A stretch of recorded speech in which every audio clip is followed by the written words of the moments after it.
This week, there are 5 Canadians in the field teeing it up at Torrey Pines, headlined by Nick Taylor, leading the way from the Canadian contingent. He is 5th in the FedEx Cup standing so far this season, highlighted by that victory, of course, at the Sony Open, followed by Pendrith, Connors, and Hadwin, all within the top 60. Mackenzie Hughes, 119th right now in the FedEx Cup standings. All right, for much more on the Canadians this week, let's bring Mark and Bob into the conversation. And Mark, it's been a great start for Team Canada on the PGA Tour. 6 tournaments in, and a Canadian has finished T11 or better all 6 weeks. How amazing is that to see?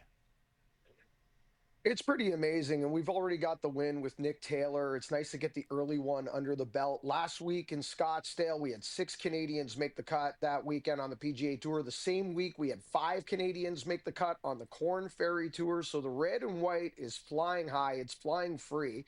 And it's nice. To your point, Adam, it's not just making the cut and getting to the weekend. You know, we're sniffing the leaderboard at come Sunday and, poking into that top 10 and possibly better. I would expect the same this week here at the Genesis playing at Torrey Pines. Yeah, I'm glad you mentioned that, too, with 5 Canadians playing this week at a big event, a signature event. Bob, in your mind, which Canadian has the best chance to contend this week?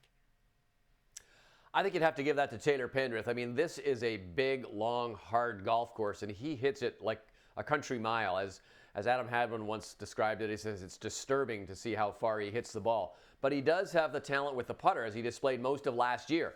If he can get that putter heated up just a little bit more, if he can make a few more putts, then I think he's got a good chance.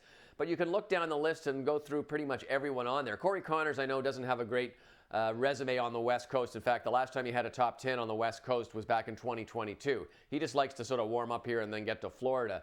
But all the other guys have their niche parts of their game that could come into play here. But I think if you had to pick one, I would go with Taylor Pendrith. Mark, in your mind, which Canadian has the best chance this week? It hands down has to be Taylor Pendrith. And the reason being, guys, I mean, this golf course right now, this rough is brutal. It's going to be wet. We've got an atmospheric river that's going to come in and sit over top of Torrey Pines for Wednesday, Thursday, Friday. The course is only going to get longer. The rough is only going to get more brutal. I cannot see anyone winning this golf tournament without being in the top 10 in strokes gained off the tee and likely top 5. To Bob's point, if Taylor can find the putter he was working with last year this week and marry up that strokes gained off the tee with some, with some hot putting, things should turn around quite quickly for Taylor. Easier said than done, though, guys, when we're talking about these POA greens. It can get like broccoli when they get wet out here. So that might be the only hiccup in the game plan for Taylor Pendrith. And Pendrith, of course, finished T7 a couple of weeks ago here at Torrey Pines. That was back at the Farmers Insurance Open.